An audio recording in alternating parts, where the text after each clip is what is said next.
Have you ever tried to create a data class in Kotlin only to run into issues with mutable collections?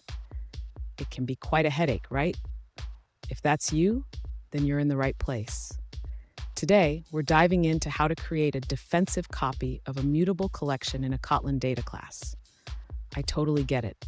It's frustrating when you think you have everything set up correctly, only to find out that changes to your list are affecting your data class. You're definitely not alone in this struggle. Many developers face similar challenges.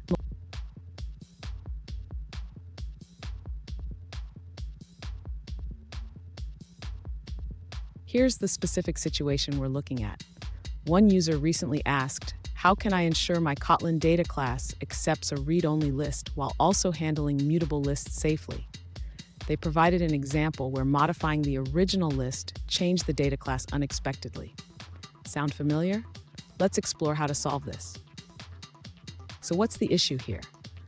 When you pass a mutable list to a data class that expects a read-only list, any changes to that mutable list will reflect in your data class. This can lead to unexpected behavior and bugs in your application. Let's break down how to prevent this. And stick around. I have a handy tip at the end that will help you manage your collections in Kotlin more effectively. To create a defensive copy of the list in the data class, the user should modify the constructor of the notebook class.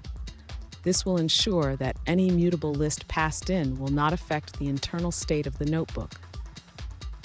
In this modified constructor, the user converts the mutable list to an immutable list using the toList function. This way, any changes made to the original list will not reflect in the notebook instance. Now, when the user creates a notebook instance with a mutable list, it will store a copy of the list instead of a reference to the original. This prevents unintended modifications. Finally, the user can verify that the notebook instance remains unchanged by printing it out after modifying the original list. This confirms that the defensive copy works as intended. Fun fact, in Kotlin, lists are immutable by default, which means they cannot be changed after creation. This is a great feature for preventing bugs, but it can be tricky when dealing with mutable lists. Now let's look at the answers provided by other users. One alternative solution is to use the toList function to create a defensive copy of the list. This can be done within a data class, but it requires an internal property to hold the copied list. However, this approach can lead to issues with equals and hashcode methods if the original list is mutable. Another option is to use a regular class instead of a data class. This allows you to create a copy of the list without the complications of data class behavior. Additionally, the Kotlin team is working on immutable collections, which could provide a more stable solution in the future. You can check their progress on GitHub. Lastly, you could implement an interface that allows for the use of a descendant type of mutable list. The Clutter library does this by creating lightweight delegating classes that prevent mutation. That's the end of that answer. Let's see another perspective. An alternative solution suggests using the JetBrains library for immutable collections.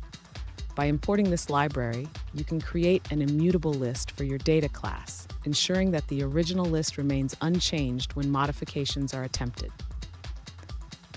With this approach, when you try to add an item to the immutable list, it creates a new collection instead of modifying the existing one, keeping your data class's state intact. Now, let's shift our focus to a different response. This user explains that you cannot override property assignment in the primary constructor of a data class.